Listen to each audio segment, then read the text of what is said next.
digamos, el medio a través del cual se iba a hacer la transmisión. Pero bueno, ya estamos aquí y vamos a empezar.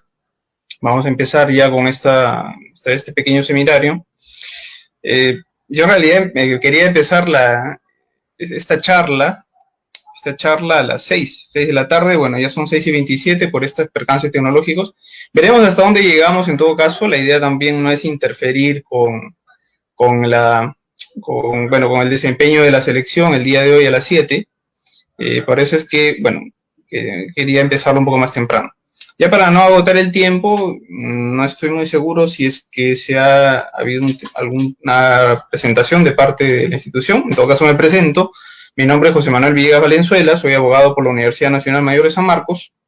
Y bueno, pues en esta charla breve, intento hacerlo breve, vamos a hablar sobre unos criterios jurisprudenciales en materia de posesión, propiedad y prescripción adquisitiva de dominio.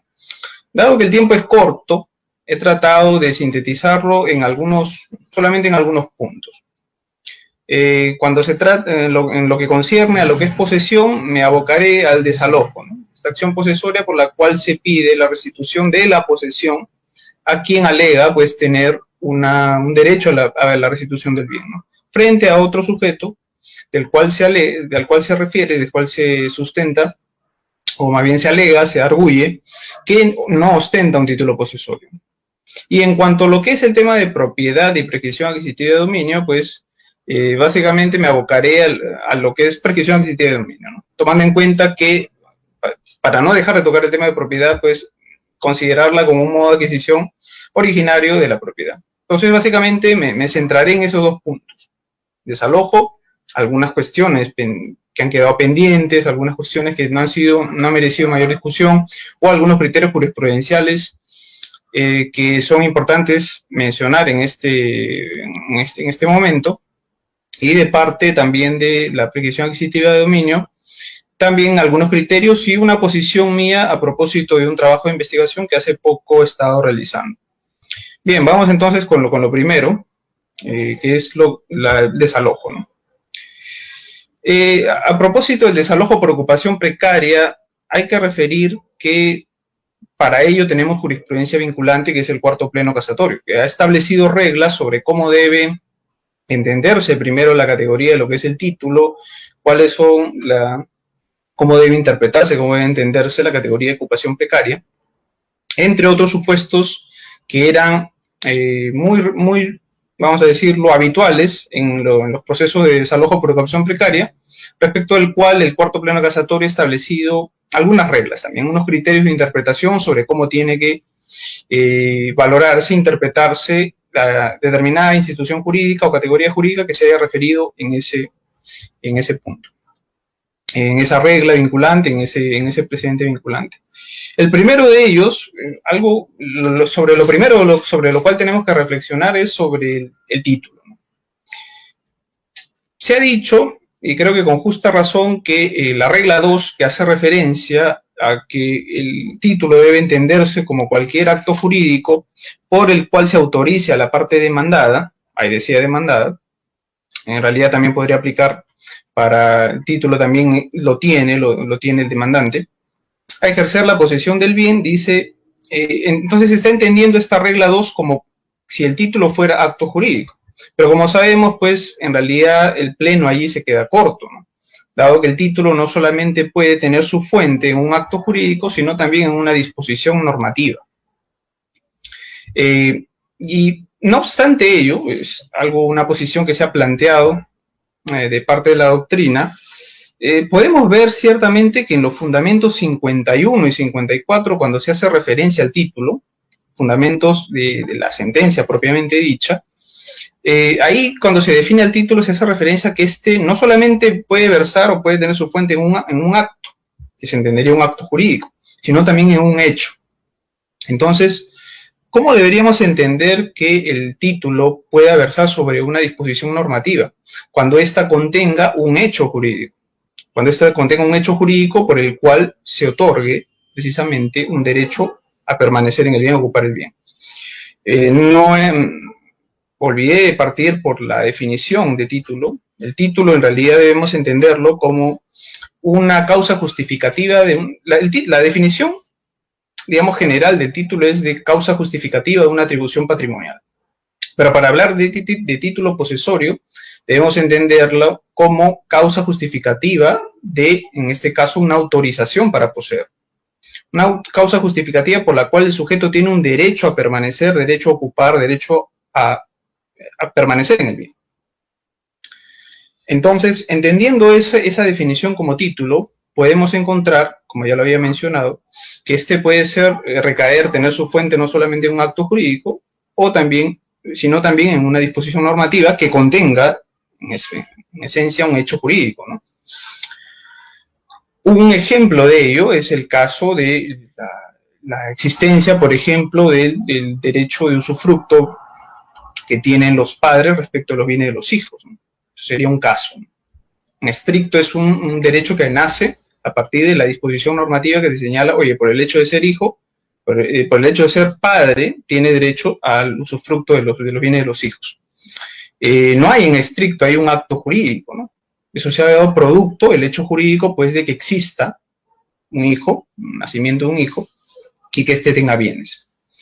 De la misma manera, un caso frecuente en la jurisprudencia es el del caso del heredero preterido, ¿no?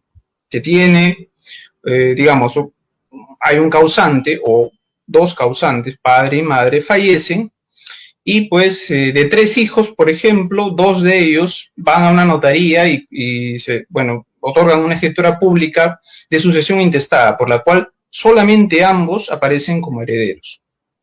Lo sacan, digamos, excluyen de la participación sucesoria del otro hermano, que en algunos casos incluso es medio hermano, pero que según la ley tiene derecho sucesorio.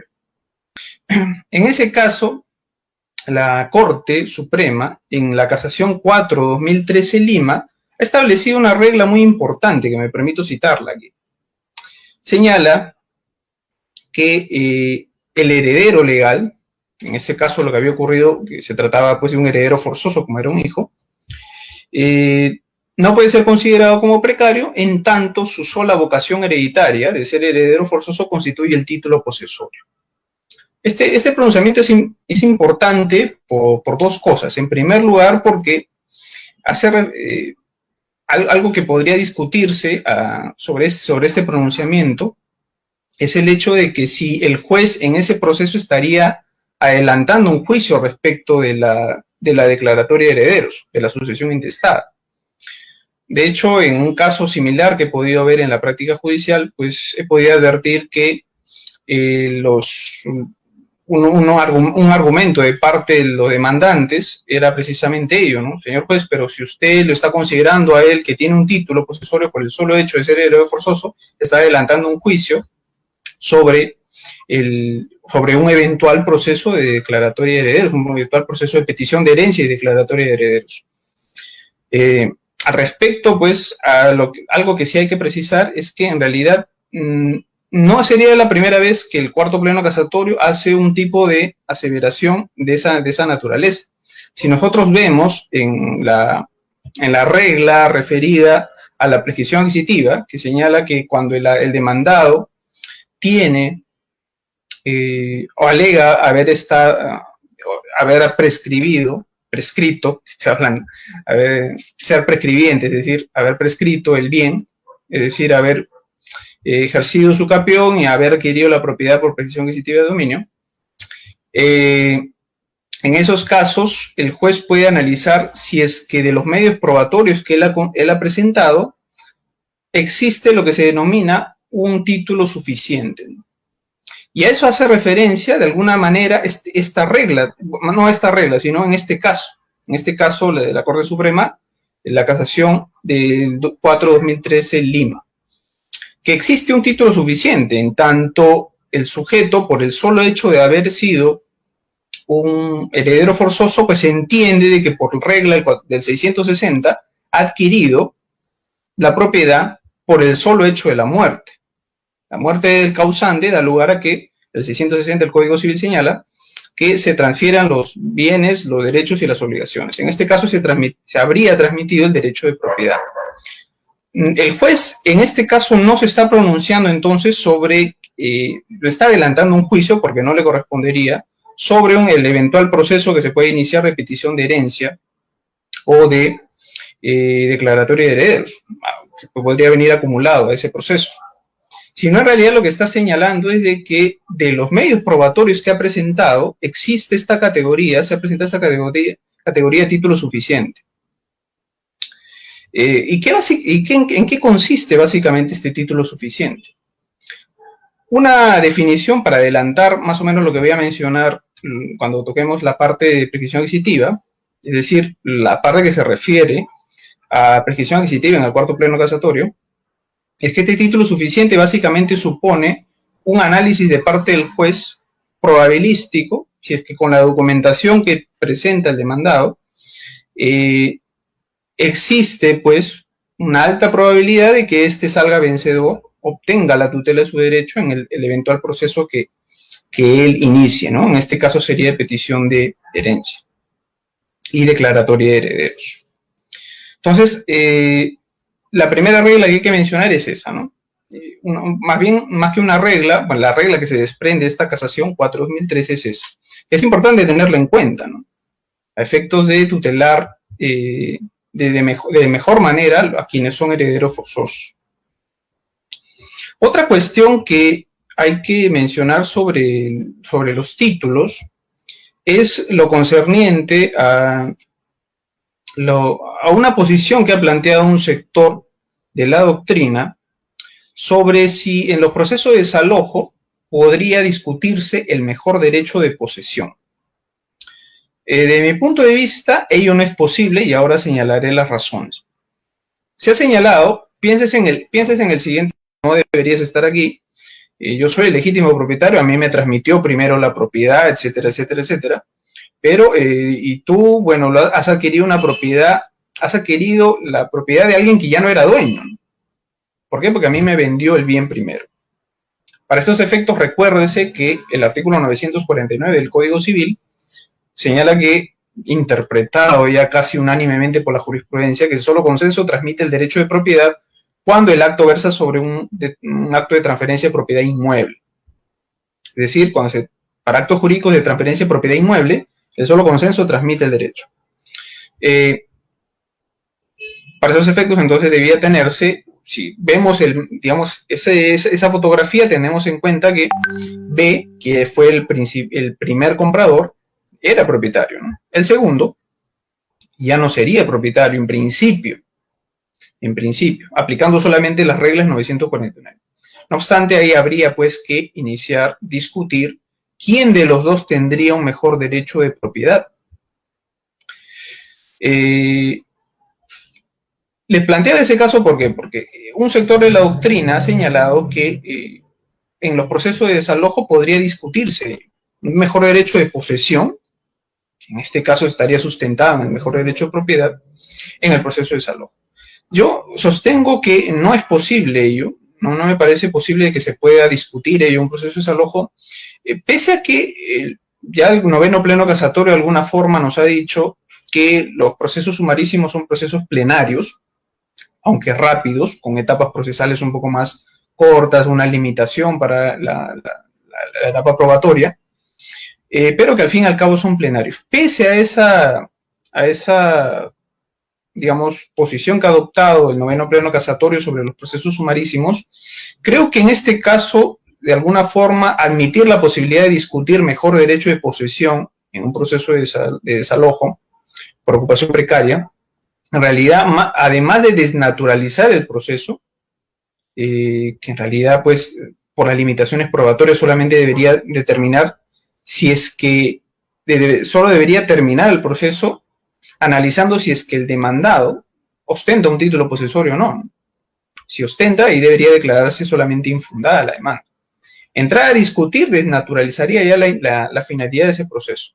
Pero más que por la misma naturaleza jurídica de ese proceso de desalojo, las mismas reglas del proceso sumarísimo, de mi punto de vista, pues harían dificultosa la posibilidad de dilucidar si realmente existe un mejor derecho de propiedad o de posesión de parte de uno de ellos de parte del demandante o del demandado. ¿Por qué? Porque como ya ha venido diciendo la doctrina que sigo, sobre el proceso para las reglas que se van a aplicar para el proceso de desalojo para las reglas que se aplican para discutir a quién tiene que preferirse en el derecho, tanto en los procesos de mejor derecho de propiedad como en el proceso de mejor derecho de posesión, tiene que ser previo. El presupuesto para que se apliquen las reglas es que ambos hayan actuado de buena fe. Entonces, un aspecto que podría discutirse a efectos de determinar una prevalencia de parte de uno de ellos en un mejor derecho es la buena fe. En realidad, en el proceso tendría que determinarse por su categoría antitética, ¿no? Que es la mala fe. El proceso tendría que probarse que existe una mala fe de parte de uno a efecto de decir, oye, juez declara prevalente mi derecho frente al otro. En ese sentido, creo que, dado que eso se tendría que discutir la existencia de mala fe de parte del demandante o del demandado, ello es una cuestión que es bastante difícil realizarla en un proceso sumarísimo, como el proceso de desalojo por ocupación precaria, dado que en este tipo de procesos, pues, los medios probatorios que se admiten son solamente los medios probatorios de actuación inmediata, ¿no? Básicamente prueba documental. Y probar la mala fe no necesariamente puede realizarse a través de prueba documental. Podría eventualmente necesitarse, por ejemplo, declaratoria de testigos. O tomando en cuenta algo que ha señalado la Corte Suprema en una casación que es lo tengo por aquí, creo, la casación, ¿dónde estás? La casación 3187-2013 Cajamarca, que establece que el comprador tiene la carga de constatar físicamente el bien y si no lo hace, incurre de alguna manera en un acto de mala fe, pues ello ameritaría, como digo, una etapa probatoria más amplia, de la cual es ajena al proceso sumarísimo en el cual se tramita el proceso de desalojo por ocupación precaria. Entonces, por ahí, esa tesis que se ha sostenido en la doctrina que he podido revisar no me parece, pues, digamos, que no parece que deba ser compartida por parte de la jurisprudencia ni por la doctrina. Sin embargo, pues hay tendencias aún en la jurisprudencia sobre realmente hasta qué punto poder llegar a discutir la eficacia o la validez de los títulos que presenta cada una de las partes. Hay casaciones en las cuales incluso el juez ha entrado a discutir si es que en un proceso de desalojo por ocupación precaria, si es que el título, por ejemplo, es ineficaz, ¿no? Ineficaz por otra causal, por ejemplo, por falta de representación, ¿no? Ese tipo de cuestión. O entrar a discutir, incluso ha habido uno que otro pronunciamiento en el cual ligeramente se ha querido hacer un análisis sobre si existe un mejor derecho de posesión de uno o de otra parte. Creo, por las razones que ya expuse, que eso no debería ser, esa posición no debería ser compartida. Bien. Sobre la legitimación activa, es decir, ¿quién puede plantear el desalojo por ocupación precaria? La regla 4 ha hecho bien en establecer que quien puede hacerlo no solamente es el propietario, que duda cabe, sino también el administrador y, en general, todo aquel que considere tener un derecho a pedir la restitución del predio. Sobre esta regla, alguna vez llegó un caso en la corte donde yo trabajo, que era bastante interesante, ¿no? Versaba sobre lo siguiente: era un demandante, el demandante que era un comprador que había celebrado un contrato que tenía un pacto particular, que era la cláusula de reserva de dominio. ¿Qué supone la cláusula de reserva de dominio? Que el comprador no adquiere directamente el derecho de propiedad, sino que ese derecho de propiedad, la transferencia del derecho de propiedad, está supeditado al pago de la totalidad del precio o de una parte de él. Entonces, ustedes saben que por regla, si es que no se incorpora esa cláusula En un contrato de compraventa ya hemos referido que por el 949 el defecto traslativo se habría producido de manera directa. Sin embargo, al haberse incorporado esa cláusula, lo que se hace es que se supedite la transferencia de propiedad, es decir, no se produzca la transferencia de propiedad hasta que acaezca este hecho. ¿Cuál es? Que se pague o la totalidad del precio o una parte del precio, dependiendo de lo que haya impactado las partes. Bien, entonces, en ese contexto es que aparecía este caso. Había un demandante, insisto, con un comprador con cláusula de reserva de dominio, y este pues había adquirido, no había adquirido todavía la propiedad del bien, ojo. Sin embargo, pese a ello, pese a que tenía ese contrato, lo transmitía, demandó, pese a que no era propietario, demandó contra un sujeto pues que se había metido en el bien, ¿no? Era un invasor. Este invasor ciertamente no tenía nada, él lo sabía. De hecho, eso era palpable desde que empezaba a presentar tantos escritos dilatorios como pudieran. Y como sabía este demandado que no tenía nada, no tenía ningún título que justifique su posesión allí, lo que hizo pues es atacar el título del demandado, ver si el demandante ostentaba un título que autorice precisamente a pedir la restitución sobre el bien. ¿Y qué fue lo que dijo el demandado? Leyó el contrato de compraventa y dijo, no, pues el demandante no es propietario.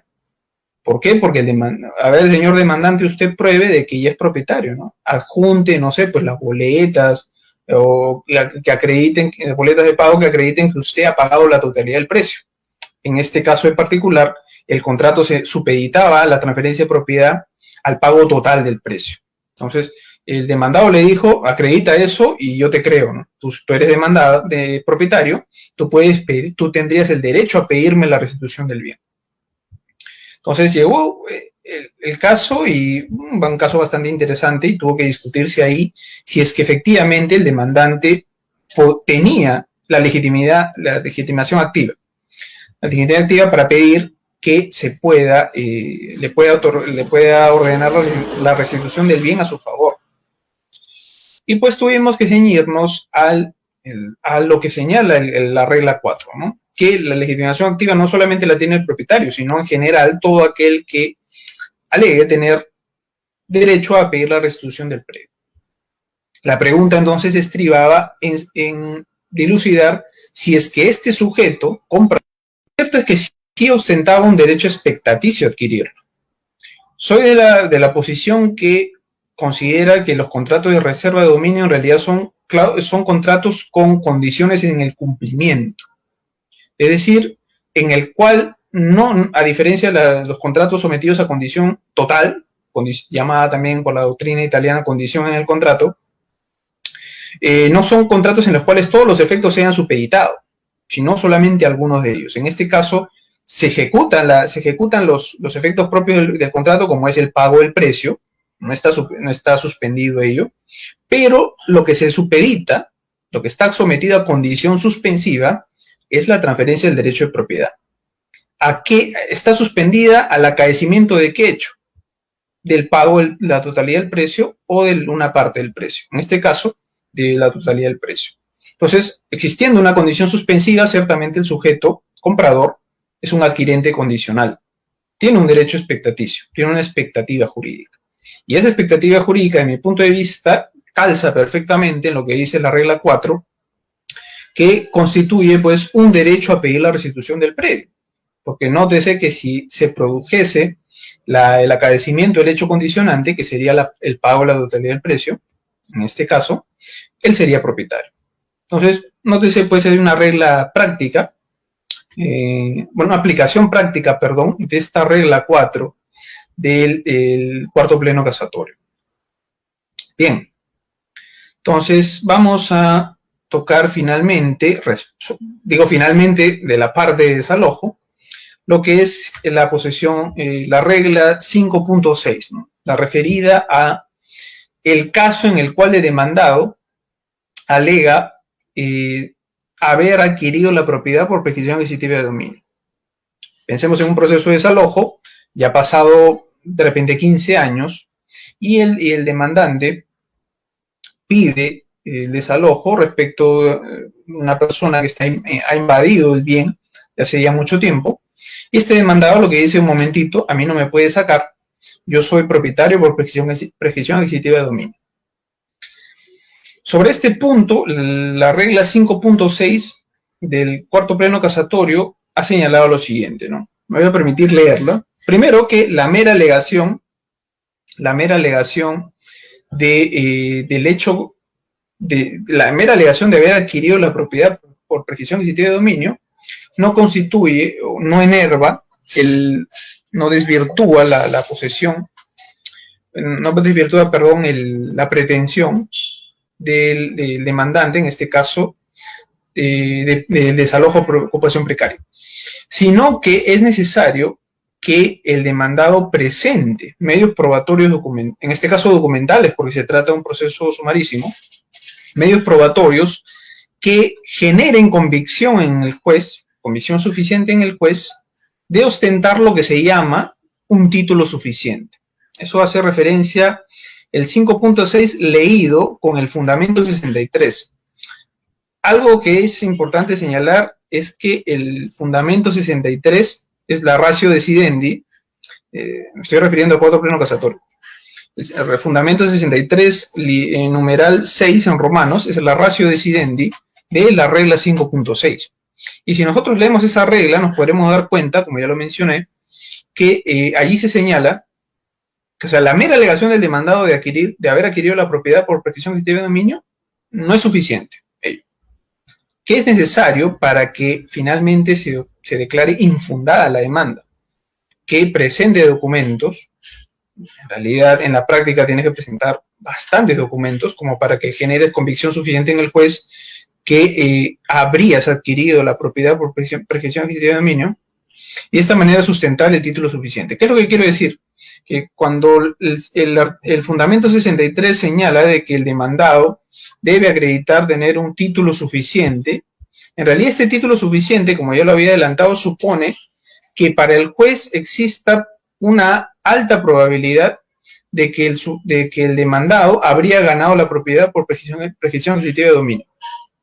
Tomando en cuenta que la prescripción adquisitiva de dominio, si es que esto se lleva a proceso, se emitirá una sentencia declarativa, es decir, una sentencia que declare o reconozca ya una situación preexistente, algo que ya se produjo. Ciertamente, este proceso, este eventual proceso que se inicie, va a seguir su curso normalmente. Lo que se ha dicho en el 5.6 es que no hay un adelantamiento de una posición, o el juez no podría pronunciarse sobre la prescripción adquisitiva de dominio, en este caso de desalojo.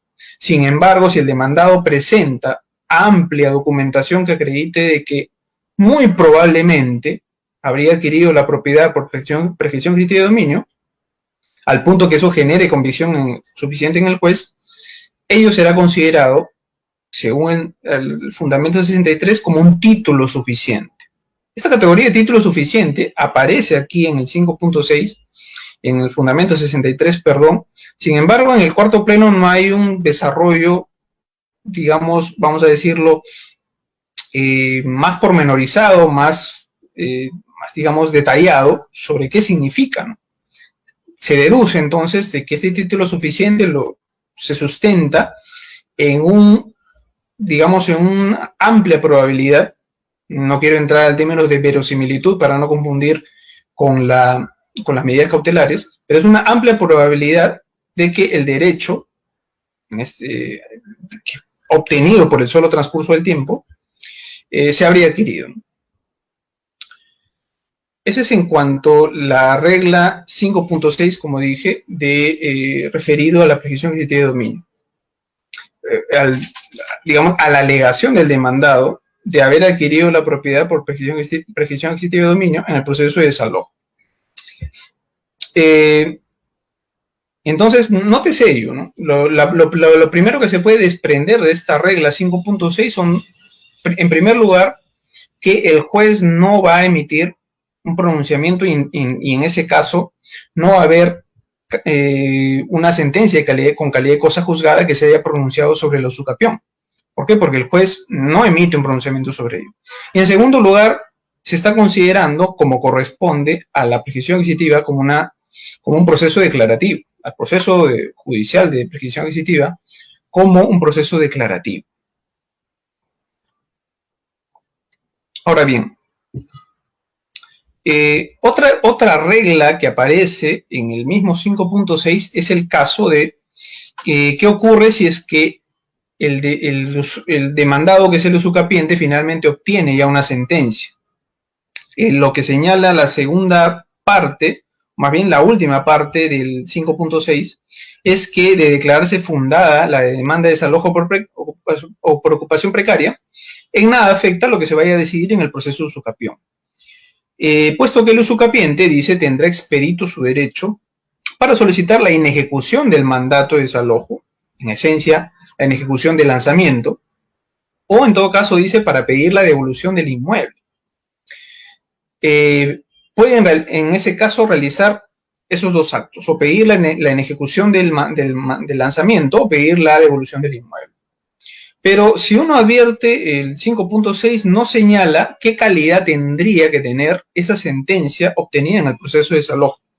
Para ello hay que remitirnos al fundamento 63. En el fundamento 63, tengo que mirar aquí, no, en el fundamento 63 se señala de que esta sentencia debe ser una sentencia con calidad de firme. No lo dice expresamente así, pero en el fundamento 63, en la última parte, se señala de que de ampararse, es decir, la pretensión en el proceso de prescripción adquisitiva de dominio, mediante resolución definitiva, dice, el usucapiente tendrá expedito su derecho para hacer esos dos actos que ya expuse antes. Ese término resolución definitiva debe entenderse como sentencia firme, según la doctrina que sigue. Entonces, ese es un aspecto que hay que tener en cuenta. No solamente se trata de no podría ser en todo caso una sentencia solamente que se ha declarado fundada la demanda en primera instancia, es decir, que no tiene la calidad de firme, sino es necesario que ya haya obtenido la firmeza y en consecuencia la calidad de cosa juzgada. Sobre esto, también un caso que pude ver en la práctica judicial fue lo siguiente, ¿no? ¿Qué ocurre si es que una situación similar se presentara en un proceso de reivindicación? Les explico un poco. Se trataba en realidad el proceso iniciaba, el proceso que se pudo conocer aquí, fue un proceso de prescripción adquisitiva de dominio. El juez había advertido de que el demandante había obtenido todos los medios probatorios que sustentaban su posesión continua, pública, pacífica como propietario por el plazo establecido por ley, que en la mayoría de los casos son 10 años, por la prescripción extraordinaria, inmuebles. Y lo que dijo fue en una primera parte de sus considerandos que el demandante había cumplido con presentar, o había cumplido, en este caso, con probar, acreditar la posesión, como dije, en esas calidades, continua, pública, pacífica como propietario. Sin embargo, dice, el juez continuaba diciendo, no puedo otorgarte la prescripción adquisitiva de dominio. ¿Por qué, señor juez? Porque existe un proceso de reivindicación que tiene la calidad de cosa juzgada en el cual ya te están ordenando la devolución del bien. Eso fue lo que dijo él, pues. Y dijo, para evitar sentencias contradictorias, pues lo siento, manito, no puedo declararte fundada tu demanda. Pese a que has cumplido ya con todos los requisitos que señala el 950. Entonces, ahí pues había un problema, ¿no? El juez, por un lado, le dice, sí has cumplido todos los requisitos, pero no puedo otorgarte la propiedad por esta razón. Porque ya existe un proceso con calidad de cosa juzgada de reivindicación en el cual te están ya ordenando la restitución. Ya está en ejecución. Al respecto, pues, cuando, se tuvo la oportunidad de analizar, ciertamente me parecía razonable lo que finalmente resuelve la sala, declarar nula la sentencia, porque lo que había ocurrido es que el mismo juez estaba inaplicando lo que señala el cuarto pleno casatorio. En el cuarto pleno casatorio que aplicado para desalojo decía de que, oye, no pasa nada si es que en el proceso de desalojo se declara fundada la demanda del demandante, porque tú, si en el proceso de prescripción adquisitiva tú obtienes el derecho de propiedad, nada impide para que puedas ir al proceso de desalojo y pedir la inejecución del mandato de lanzamiento, o la restitución del bien. Entonces, si el cuarto pleno te está diciendo eso, de que puedes tranquilamente tú, demandado en el proceso de desalojo, demandado sucapiente, venir al proceso de desalojo y pedir la inejecución del lanzamiento o pedir la restitución del bien, pues ciertamente decirle al demandante en el proceso de prescripción adquisitiva, decirle que no te puedo otorgar la prescripción adquisitiva de dominio porque ya hay un proceso con calidad de cosa juzgada, incluso en ejecución, pues eso contraviene totalmente lo que dice la regla 63, perdón, la regla 5.6 sustentada en el fundamento 63, numeral 6 en romanos, del cuarto pleno casatorio. Entonces, inaplica esa regla. Ahora bien, alguien podría decir por ahí que, bueno, es que esto versa sobre un proceso de desalojo y no sobre un proceso de reivindicación.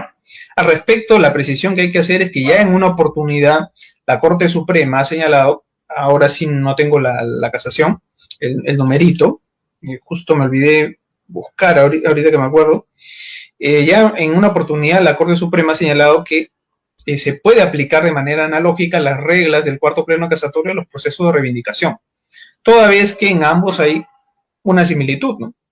En ambos procesos el juez va a otorgar la restitución del bien, la posesión del bien. Tanto en el proceso de reivindicación como en el desalojo, se tiene la finalidad del proceso es esa. Entonces, se puede aplicar la regla del cuarto pleno casatorio. Aunque en esa casación se aplicó para el caso en el cual los demandados hayan alegado haber realizado edificaciones sobre el bien, pero que es perfectamente posible aplicar a otro tipo de procesos, ¿no? Pero en otro tipo de reglas. Otro tipo de reglas. Ay, la voz. ¿Cómo es este caso?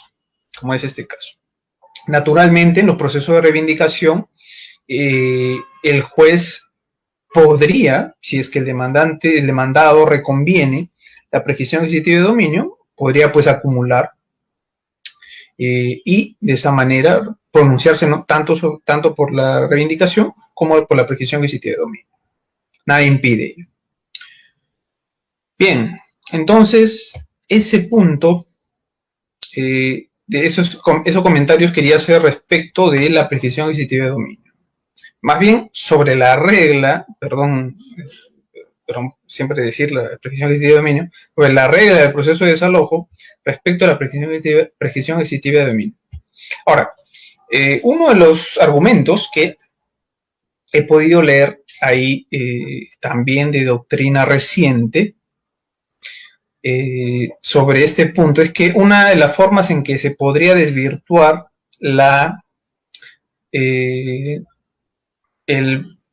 digamos, el derecho de propiedad adquirido por usucapión de parte del demandado es acreditar que se haya cursado cartas notariales o se haya iniciado antes un proceso de desalojo, de reivindicación. Porque según este sector de la doctrina son actos que producen interrupción, actos de interrupción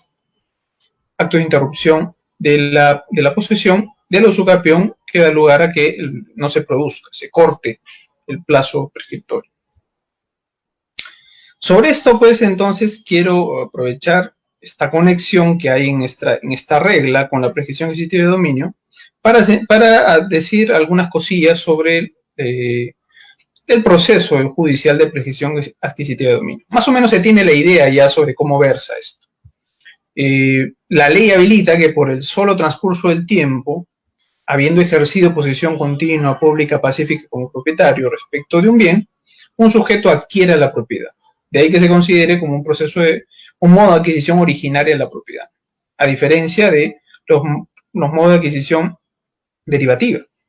Es decir, el sujeto adquiere sin que su derecho derive de la esfera jurídica de otro sujeto. Como ocurre, por ejemplo, en la compraventa, ¿no? Si yo soy propietario es porque mi derecho se deriva del derecho que tenía mi vendedor. En este caso no se deriva de nadie. Por el solo transcurso del tiempo, por el solo efecto de la ley originariamente me otorga el derecho de propiedad. Entonces creo que se tiene más o menos ideas sobre cómo funciona, cómo versa el proceso de prescripción adquisitiva de dominio. Como les comenté, básicamente por el solo transcurso del tiempo. De ahí que el proceso que se pronuncie sobre ello, declarando fundada la demanda, es solamente un proceso declarativo. La sentencia declara una situación jurídica preexistente, algo que ya se produjo. Voy a agrandar, creo que mi imagen para que no parezca muy... A ver, ¿cómo hago esto? Me veo muy chiquito y por eso es que... A ver, intentar agrandar. No, pensé que se podía. Bueno. ¿Ahora que se puede? No sé. Ya bueno, para no perder el tiempo. Entonces, esa es la idea que se tiene, ¿no? Ya sabemos que las calidades, los requisitos que debe revestir la posesión son de ser continua, pública, pacífica y como propietario, ejercido con ánimos domini. Sobre la posesión, bueno, hay dos tipos de posesión: extraordinaria, también llamada larga, o prescripción ordinaria, también llamada corta, que para los inmuebles es de 5 años, 10, en el caso de la prescripción extraordinaria, y 5 años en el caso de la prescripción ordinaria. Y en el caso de los muebles es de 4, 2, respectivamente. Me voy a limitar básicamente a los bienes inmuebles, que son en la mayoría de los casos los que habitualmente se presentan en este tipo de procesos. Sobre los requisitos de la posesión, en primer lugar se señala que la posesión tiene que ser continua. Y esa posesión continua tiene que ser, supone que aquella se ejerza sin intermitencia, sin solución de continuidad. Que en todo momento, esto en todo momento entre comillas, ahorita voy a explicar por qué, el sujeto ejerza la posesión sobre el bien. Eso no quiere decir naturalmente que en las 24 horas del día y los 7 días de la semana el sujeto tenga que necesariamente ejercer, digamos, una posesión material física respecto del bien, sino, en la tesis de Jhering, que mantenga el control de hecho sobre la cosa. Si el sujeto sale a comprar, pero no sé, pues echa, o sale no sé, pues a visitar a sus padres y echa llave a su casa, está manteniendo todavía el control de hecho sobre la cosa. Eso no quiere decir que no esté ejerciendo posesión. Sí, en tanto mantiene todavía el control de hecho. Entonces, posesión continua, que se ejerce sin intermitencias, sin solución de continuidad.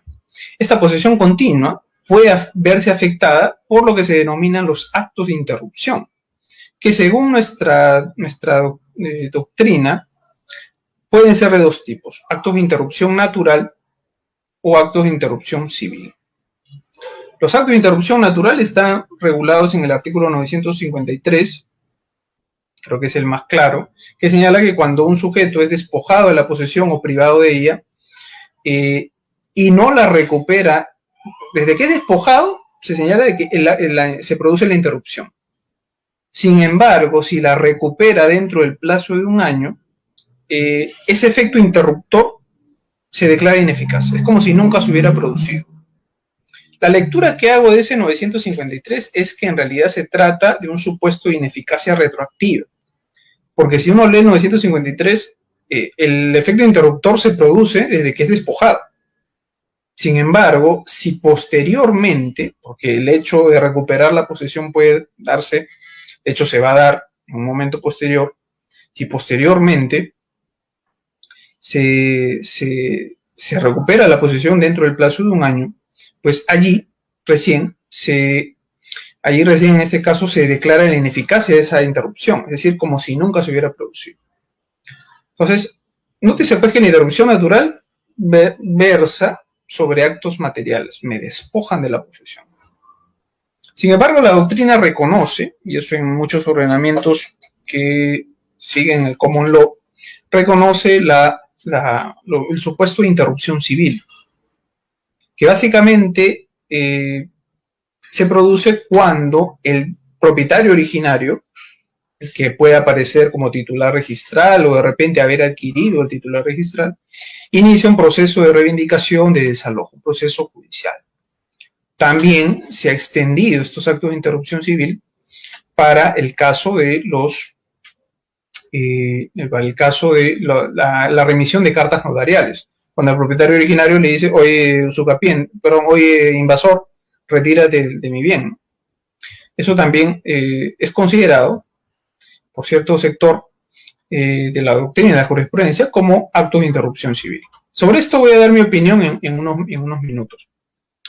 Pese a que en doctrina se ha reconocido ello, digamos, porque hay ordenamientos jurídicos como por ejemplo el español que sí tienen positivizado, sí tienen regulado expresamente la interrupción civil, en nuestro ordenamiento jurídico, en nuestra doctrina, pues ha habido discusiones si es que realmente puede aplicarse esa categoría a nuestro ordenamiento jurídico. Se ha dicho que una posición ha sido de que la interrupción civil no está regulada en nuestro ordenamiento jurídico, dado que no hay una remisión como sí tenía el Código Civil de 1936 de aplicar las normas de interrupción o las normas en general de la prescripción extintiva a la prescripción adquisitiva. Al no haber esa remisión, nuestro Código Civil, se ha dicho en una primera tesis, nuestro Código Civil solamente reconoce la interrupción natural, es decir, cuando eres despojado, privado de la posesión y no la recuperas en el plazo de un año. ¿Qué genera eso? De que si estabas, por ejemplo, poseyendo por 8 años, te despojaron de la posesión y no recuperaste en el plazo de un año, o si habiendo iniciado una demanda de interrecto a recobrar básicamente, no te restituyen, eso da lugar a que tus 8 años que estuviste poseyendo se corten, tengas que empezar desde cero. Entonces, esa es la única causal de interrupción, de la interrupción natural, según este sector de la doctrina, que estaría reconocido en nuestro ordenamiento jurídico. Sin embargo, yo sí considero, siguiendo a otro sector, que sí es posible aplicar analógicamente las causales de interrupción de la prescripción extintiva reguladas en el artículo 1996. Ya abordaré en unos minutos sobre ese punto. Otro requisito que se señala en el segundo pleno casatorio, es que la posesión sea pacífica. Y si uno lee el segundo pleno casatorio, aquí se señala que esta se dará cuando el poder de hecho no se mantenga por la fuerza. Leído a contrario, la categoría antitética de la posesión pacífica es la posesión violenta. Tendríamos que concluir que hay posesión violenta cuando el poder de hecho sobre la cosa se mantiene por la fuerza. Pese a la claridad de este fundamento, es el fundamento 44 del segundo pleno casatorio, la jurisprudencia ha venido a considerar que también puede presentarse supuestos no solamente de violencia física, que afectarían la usucapión, afectarían la posesión, sino también supuestos de violencia moral.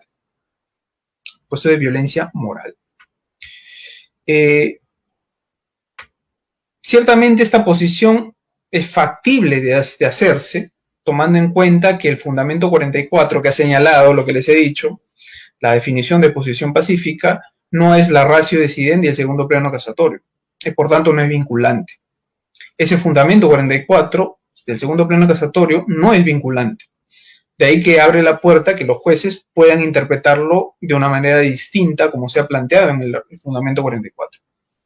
Una de esas interpretaciones distintas precisamente es considerar no solamente a la violencia física como el supuesto de vulneración a la pacificidad, como supuesto de posesión violenta. Como ya les he leído, aquí se señala que la posesión pacífica es cuando el poder de hecho sobre la cosa no se mantiene por la fuerza. Debido al contrario, cuando sí se mantiene por la fuerza hay posesión violenta. Sin embargo, como decía, hay un sector de la jurisprudencia que ha considerado que también puede darse los casos de violencia moral. Sin embargo, de las sentencias casatorias que he podido revisar, en estricto no hay una definición sobre lo que ellos consideran violencia moral. Simplemente dice que la posesión violenta puede ser por violencia física o violencia moral. ¿Y qué debe entenderse entonces por violencia moral? Si dado que no hay una definición, primero en nuestro Código Civil, para la usucapión, estamos hablando, sobre lo que debe entenderse por violencia moral, y la jurisprudencia tampoco ha dado una definición sobre ello, creo que es conveniente remitirnos a una categoría muy cercana a este concepto, que es la violencia moral, pero que aparece en los vicios de la voluntad, ¿no? Para la celebración de los actos jurídicos. Ahí tenemos a la vis absoluta, la violencia física, y la vis compulsiva, que es la intimidación. Entonces, si uno revisa la doctrina, doctrina autorizada que desarrolla la categoría de violencia moral aplicado para los vicios de la voluntad, considera precisamente la intimidación como la violencia moral. Si llevamos esto al plano de la usucapión, tendremos que concluir que cuando habría violencia moral para violencia moral respecto de la posesión, es decir, una posesión violenta con violencia moral.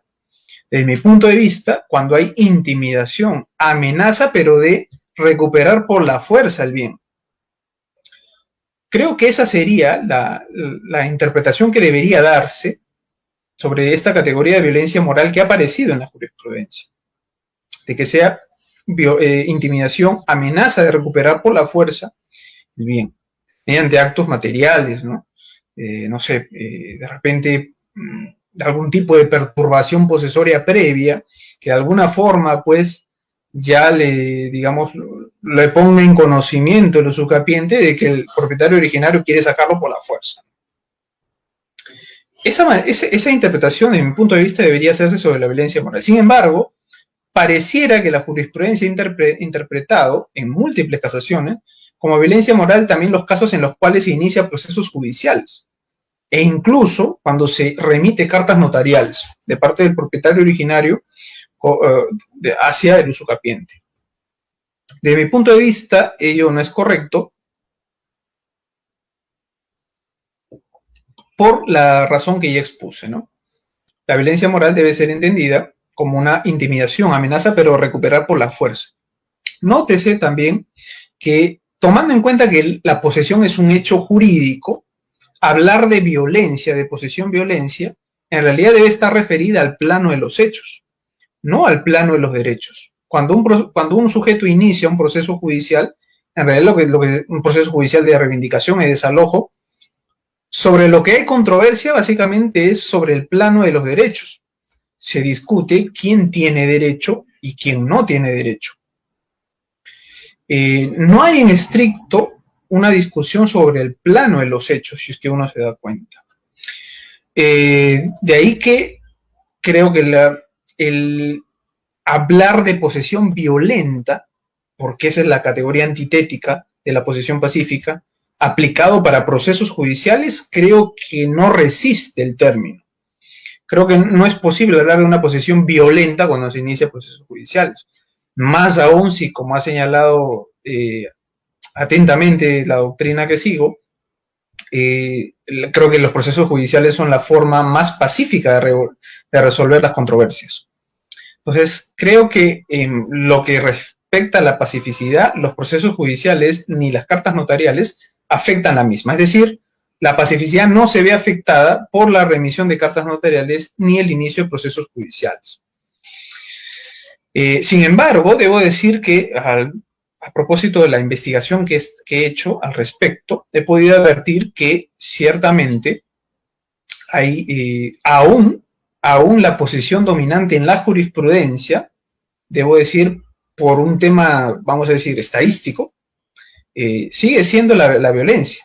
Es decir, la tesis de la afectación de la pacificidad, ¿no? O la tesis de la violencia. Es decir, en múltiples casaciones aún se sigue considerando de que los procesos judiciales y las cartas notariales, sobre todo el primer caso, el inicio de procesos judiciales, afectan la pacificidad. Posición que, como ya había mencionado, no comparto, primero por lo que ya señalé, ¿no? Creo que la categoría de violencia moral no encaja para este caso. En segundo lugar, es difícil que el término resista la categoría de violenta para atribuirlo a los procesos judiciales. Y además, algo que se ha cuestionado también es que si uno analiza algo que ha pasado por inadvertido más bien, es que si se analiza la tesis de la afectación de la pacificidad, en realidad uno podrá advertir que no hay, es menos, vamos a decirlo, menos, favorece menos la posición del usucapiente. ¿Por qué? Porque si seguimos con la tesis de la afectación de la pacificidad, la tesis de que los procesos judiciales son una posesión violenta, dan lugar a la violencia en la posesión, ¿qué pasaría, por ejemplo, sin la reivindicación o el desalojo que ha iniciado el propietario originario es declarada infundada, ¿no? Es declarada infundada. Si seguimos la tesis de la afectación de la pacificidad, tendríamos que forzosamente concluir que en todo el proceso, durante todo el proceso, ha habido violencia, ha habido afectación de la pacificidad. Porque si sostenemos de que la afectación de la pacificidad solamente basta que exista controversia judicial, tendremos que decir, bueno, desde que se presentó la demanda hasta que se emitió la sentencia, aunque haya sido declarada infundada, ha habido controversia.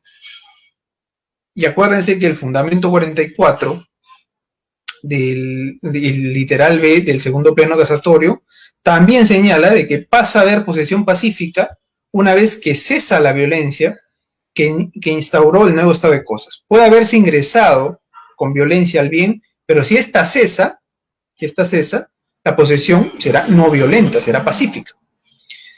Esto, según la tesis de la afectación de la pacificidad en los procesos judiciales, no podría aplicarse, porque tendría que concluirse, como dije, que necesariamente durante todo el proceso hubo posesión violenta, porque durante todo el proceso hubo controversia, nunca cesó la violencia. Otro problema que tiene la tesis de la pacificidad es de que no podría explicar cómo es que se produce qué efectos tiene, por ejemplo, la remisión de una carta notarial, ¿no? Actos extrajudiciales. Actos extrajudiciales como la revisión de una carta notarial en la cual el propietario originario le pide la restitución del bien. Hablando rápido, ¿no? Voy a participar en la batalla de los gallos, junto a Jace, a Necros y a J. Me salí del tema. En esos casos decía que no se permite explicar la tesis de la afectación de la pacificidad. ¿Por qué? Porque ¿qué ocurriría, por ejemplo, si el propietario originario remite una carta notarial en el momento en el cual el usucapiente llevaba 3 años? Alguien podría decir ahí que, bueno, se habría interrumpido la pacificidad, la posesión, la usucapión, por haberse vulnerado la pacificidad. Pero eso no contraviene lo que se ha denominado la funcionalidad de esa categoría, posesión pacífica. Si se dice de que cuando puede ingresarse violentamente, pero puede cesar, puede haber posesión pacífica cuando cesa la violencia, ¿no sería ese un supuesto, lanzo como pregunta, de cesación de violencia cuando le remite la carta notarial y no pasa nada? Uno, ¿no? En segundo lugar, se ha dicho de que remitir una carta notarial interrumpiría la posesión, interrumpiría la usucapión. Y la pregunta es, ¿pero los actos de interrupción realmente interrumpiría la posesión? La interrupción en realidad es un acto que afecta la continuidad, que es otro requisito que se exige para la posesión, no la pacificidad. Máxime, si como sostiene un sector de la doctrina no se reconoce que nuestro ordenamiento jurídico haya regulado la interrupción civil, con mayor razón pues va a ser difícil que se pueda hablar de que la carga notarial remitida de parte del propietario originario del usucapiente haya interrumpido. Porque según esta doctrina, pues eso no interrumpe, no hay interrupción civil. La única interrupción que está regulada es la interrupción natural. Y la remisión de una carta notarial no genera que se despoje la posesión. ¿Me dejo entender? Entonces, esos problemas tiene esta tesis de la falta de pacificidad. Entonces, sí sostengo, sí comparto la posición de la casación 2434-2014, Cusco, que sostiene que es una, como ya les había adelantado, no es una posición dominante. En realidad la posición dominante creo que sigue siendo todavía la de la pacificidad. Esta casación 2434-2014 Cusco señala que la remisión de cartas notariales y el inicio de procesos judiciales no afectan la pacificidad. Sin embargo, son actos de interrupción civil. Sobre esta posición, yo considero que la comparto, pero en parte. Es decir, sí estoy de acuerdo con que los procesos judiciales, aunque hay que hacer una precisión ahí, sí estoy de acuerdo con que los procesos judiciales interrumpan civilmente la posesión, pero no estoy de acuerdo con que las cartas notariales tengan ese mismo efecto, es decir, de actos interruptores. Las razones las expondré a continuación. Se ha dicho de que en nuestro ordenamiento jurídico no está regulada la interrupción civil. Un primer ataque para no considerar la aplicación de la interrupción civil es que, bueno, no está regulada. No tenemos, he dicho, ese artículo, como así lo tenía el Código Civil de 1936, que hacía una remisión para aplicar por supletoriedad las reglas de la interrupción de la prescripción extintiva, que en nuestro actual Código Civil están regulados en el 1996 del Código Civil. La respuesta a esta tingencia que haría este sector de la doctrina sería la siguiente, ¿no? Pero el hecho de que no esté regulado en nuestro ordenamiento jurídico basta para ya considerarla, es decir, para considerarla no aplicable a nuestra realidad jurídica, a nuestro ordenamiento. Es decir, ¿acaso no es posible aplicar los métodos de integración de la norma jurídica precisamente cuando hay vacíos o lagunas normativas? Yo creo que sí. Del hecho de que una categoría no esté regulado, pero hay una norma que pueda servir como norma base para aplicar la analogía, creo que es perfectamente posible. Por eso son métodos de integración de la norma. Proceden cuando hay lagunas, cuando hay vacíos normativos. Entonces, y la pregunta que viene a flote entonces es si es que puede aplicarse en la analogía y si hay limitaciones para ello. Ya hemos dicho de que puede aplicarse por método de integración de la norma jurídica ante la existencia de lagunas o vacíos normativos. Pero hay que ver si es que funcionalmente es posible aplicar la analogía para conseguir la categoría de interrupción civil a través de las causales de interrupción de la prescripción extintiva. Debe recordarse que la analogía es un procedimiento por el que, este procedimiento analógico es un procedimiento por el cual se le asigna la consecuencia jurídica de una norma a un supuesto normativo, a un hecho que se parece al supuesto normativo de la norma base. Digamos, en términos lógicos, podría, graficarse esto de la siguiente manera, ¿no? Si la norma jurídica tiene una estructura condicional es A entonces B, nuestro silogismo sería A entonces B, A', conclusión A' entonces B. Es decir, a este hecho que es similar, ese es el presupuesto de que sea similar, estamos asignando las consecuencias jurídicas de la norma base. La norma base es A entonces B. El supuesto parecido, semejante, es A'. Entonces, ¿qué se está haciendo con el procedimiento analógico? Asignarle esa consecuencia B al supuesto que es parecido. ¿Parecido a cuál? al supuesto normativo de la norma base. Habría que ver entonces si es que la prescripción adquisitiva y la prescripción extintiva tienen elementos comunes por los cuales se pueda concluir de que son semejantes. Desde mi punto de vista, ello es correcto, toda vez que en ambos casos, tanto en la, como ha sido atentamente señalado por doctrina, en ambos casos es la transformación, más bien en ambos casos el paso del tiempo genera una transformación jurídica en el estado de hecho o en el estado de los derechos. En el caso del estado de hecho, la sola posesión da lugar a que el sujeto adquiera un derecho de propiedad en la prescripción adquisitiva, por el solo paso del tiempo, por el solo transcurso del tiempo. En el caso de la prescripción extintiva, el solo transcurso del tiempo da lugar más bien que en el plano de los derechos, un sujeto pierda no el derecho, ahí habría que hacer una corrección a este sector de la doctrina, no al derecho, sino más bien a la facultad o al derecho de exigir, judicialmente su tutela, ¿no? Soy de la posición de que la prescripción extintiva no extingue los derechos, no extingue el derecho, un sujeto lo tiene, sino que impide la posibilidad de ser exigido ante un órgano jurisdiccional, ¿no? Pero ya bueno, ese es otro cantar. Entonces, nótese pues que hay elementos semejantes. Como dije, en el solo transcurso de tiempo genera transformaciones jurídicas en ambos casos. Entonces habría que ver si es que las reglas o los supuestos, las causales previstas en el artículo 1996 del Código Civil son aplicables también a la prescripción adquisitiva, a efectos de construir con base en ello la categoría de interrupción civil.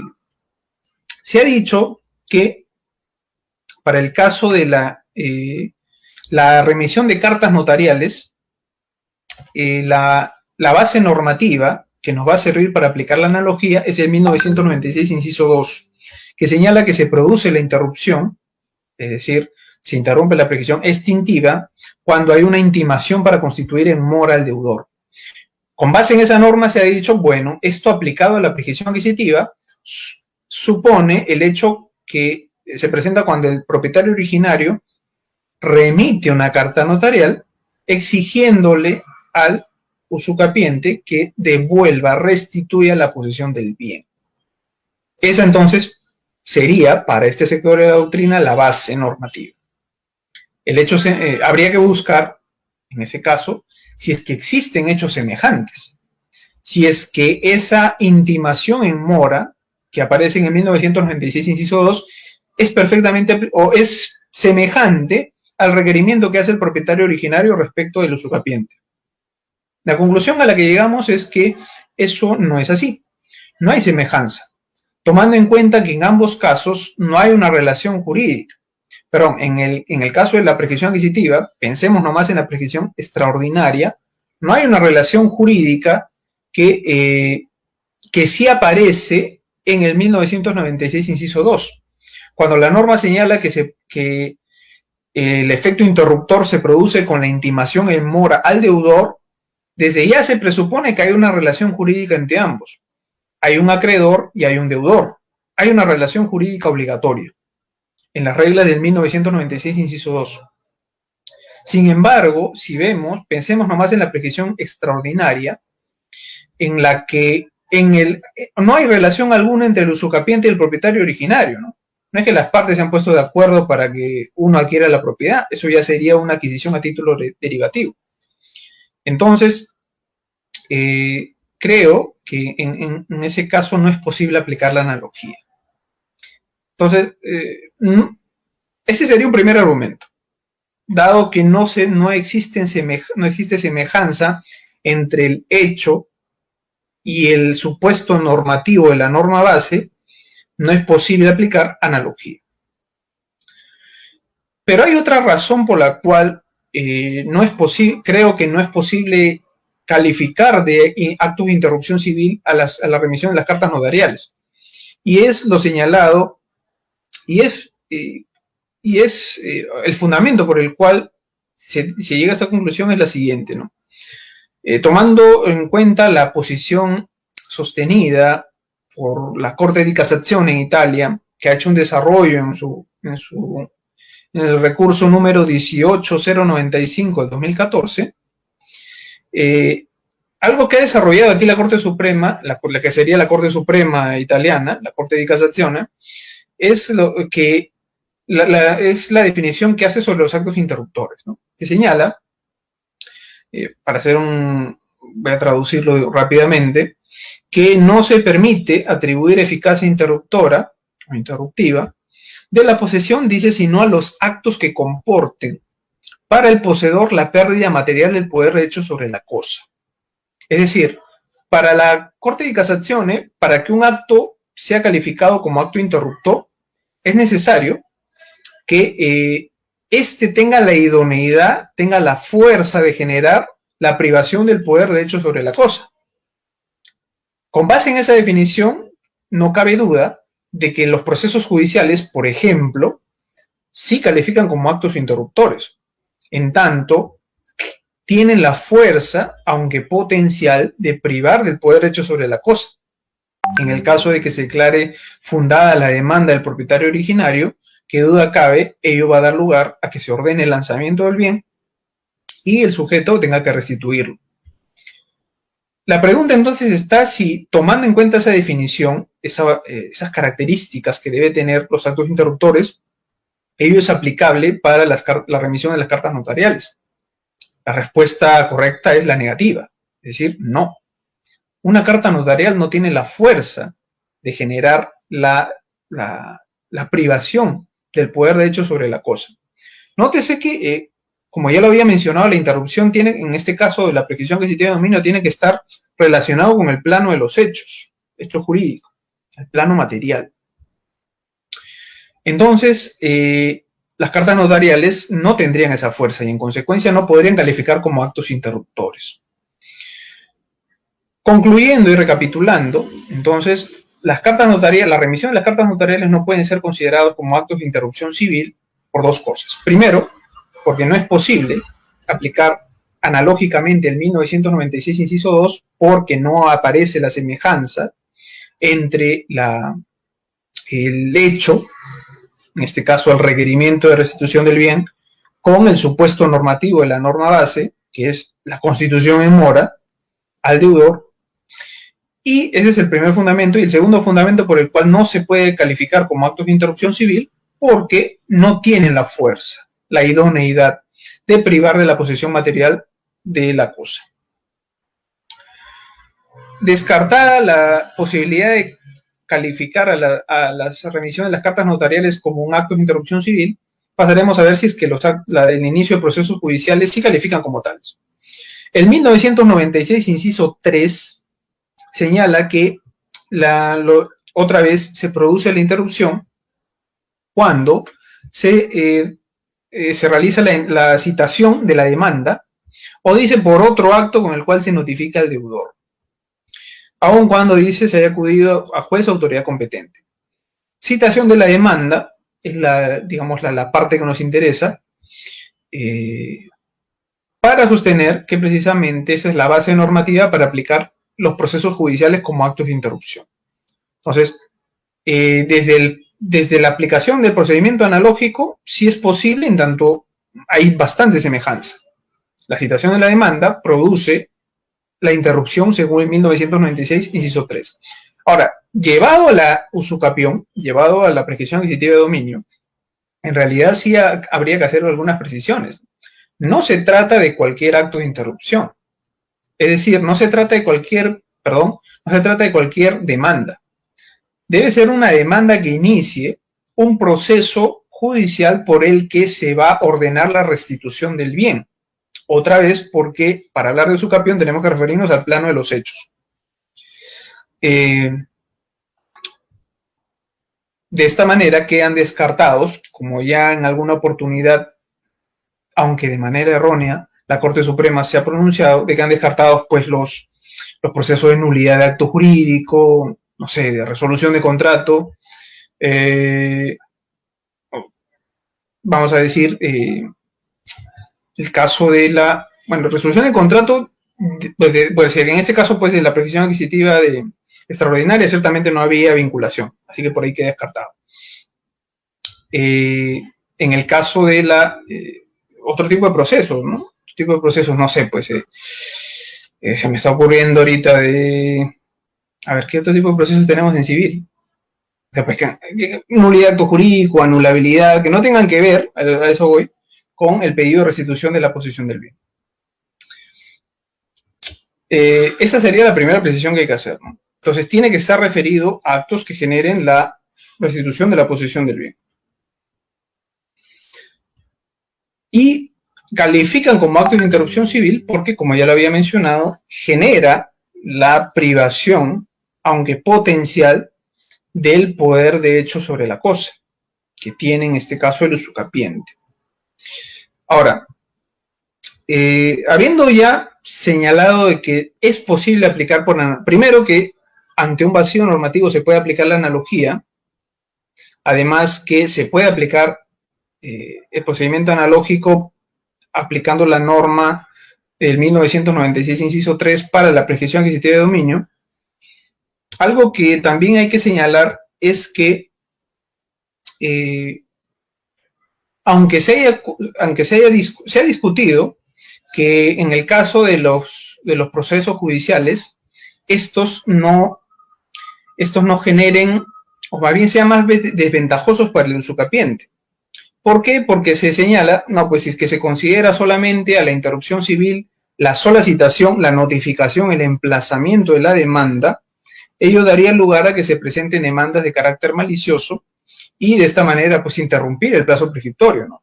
Sin que exista la posibilidad que se pueda revertir ese hecho ante una eventual sentencia que declare infundada la demanda. Es decir, se ha dicho que en el caso de que se considere que los actos de interrupción civil, es decir, que en el caso que se considere que el inicio de procesos judiciales califica como un acto de interrupción civil, esto sería más desventajoso para el demandante, para el usucapiente, perdón, porque daría lugar a que se presenten demandas maliciosas, incluso si es que el demandante no es propietario del bien, no tiene la razón, por el solo hecho de haber emplazado al usucapiente con la demanda y haber interrumpido el plazo. Frente a esa aseveración, y con eso termino, habría que responder a ese sector de la doctrina que en realidad, bueno, ciertamente esta desventaja no solamente aparece con la tesis de la interrupción civil, sino también, como ya lo había especificado antes, si es que se sostiene la tesis de la afectación de la pacificidad. Y en segundo lugar, pese a ello, pese a que no hay una regulación en nuestro Código Civil, ¿qué sucede si es que la demanda del la demanda del propietario originario es declarada infundada?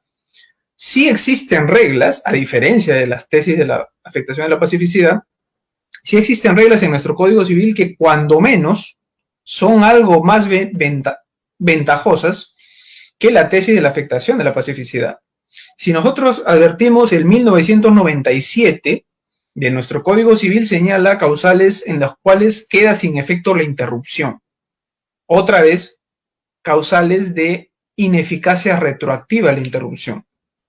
El 1997, inciso 1, señala que queda sin efecto la interrupción, estamos hablando de la prescripción extintiva, cuando se prueba que el deudor no fue citado con la demanda o no fue notificado con cualquiera de los actos que aparecen en 1996, inciso 3. El segundo supuesto es cuando el actor se desiste de la demanda. Y aquí deben interpretarse el desistimiento del proceso. No se está refiriendo al desistimiento de la pretensión. Ojo con ello. Y el 1997, inciso 3, cuando el proceso fenece por abandono. Nótese que, al menos, la tesis de la interrupción civil sí contaría con estos tres supuestos para que se pueda declarar la ineficacia retroactiva de la interrupción. Es decir, podría suceder que en el caso en que se notifique un proceso de reivindicación o de desalojo, se advierta que el del demandado en ese proceso, que es el usucapiente, no haya sido debidamente notificado con la demanda. ¿Qué es lo que da lugar, según el 1997, inciso 1, que se declare la ineficacia de la interrupción? queda sin efecto, es como si nunca hubiera producido. ¿Eso es ventajoso para el usucapiente? Sí, porque podría ser de que en el plazo que se notificó la demanda de reivindicación, en esa fecha, todavía le faltaba un año o algunos meses, 6 meses. Si se declara que esa interrupción nunca se produjo, en virtud del 1997, inciso 7, se levantaría y el sujeto podría contar el plazo que haya transcurrido.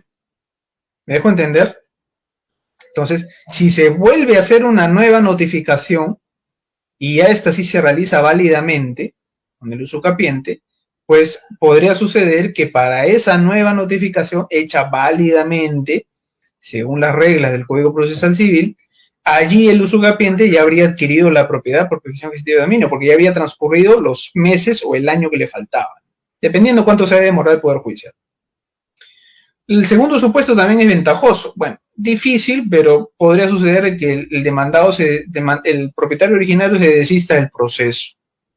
Y en el tercer caso, cuando el proceso fenezca por abandono, que se podría dar, desde mi punto de vista, en los casos de desalojo. No en el caso de la reivindicación, en los procesos de reivindicación, toda vez que no procede el abandono cuando las pretensiones tienen naturaleza imprescriptible. Contienen pretensiones imprescriptibles, como es la reivindicación. Ahí adelanto un poco mi posición de que, de mi punto de vista, el desalojo sí prescribe a los 10 años. Nótese entonces de que tenemos, cuando menos, según la tesis de la interrupción civil, causales por las cuales sí se puede dejar ineficaz esa interrupción. En mi punto de vista son causales de ineficacia retroactiva. Son por hechos que se producen posteriormente, pero que dan lugar a que se deje sin efecto todo desde el inicio. Y con eso, pues, concluimos, estimados amigos, esta pequeña charla, un poco accidentada, como ya les había señalado. Al iniciar, ha habido problemas al momento de iniciar la transmisión, pero que, bueno, pues ha servido de alguna forma, espero que haya sido de utilidad, haya motivado tal vez alguna curiosidad académica de parte suya, sobre estos temas que he procurado no recaer en los lugares comunes, ¿no? Que usualmente de repente podrían escuchar en otro tipo de ponentes referirse al cuarto pleno casatorio. He intentado no recaer, decir, de manera coloquial, decir lo que otros ya han dicho. Sobre todo esta tesis de los argumentos que he dado para abonar a considerar el hecho de que los procesos judiciales, y solo los procesos judiciales y no las cartas notariales, son actos que interrumpen civilmente la posición, me parece, desde mi punto de vista, atendible, ¿no? Y por eso les he compartido en esta pequeña charla. Bueno, ya nos hemos pasado, en realidad, ya más del tiempo que había previsto por el tema del partido y todo ello. Pero bueno, pues para los que se hayan quedado con la transmisión, espero que les haya sido de utilidad, ¿no? No sé cómo vamos en el marcador, pero espero de que ello sea positivo. Espero no haber salado a la selección. Por eso no ha aparecido tampoco con polo de la roja y blanca. Bien, agradeciendo pues a los muchachos de IDEGE por esta oportunidad de compartir estas ideas. Y nada, nos veremos hasta otra oportunidad.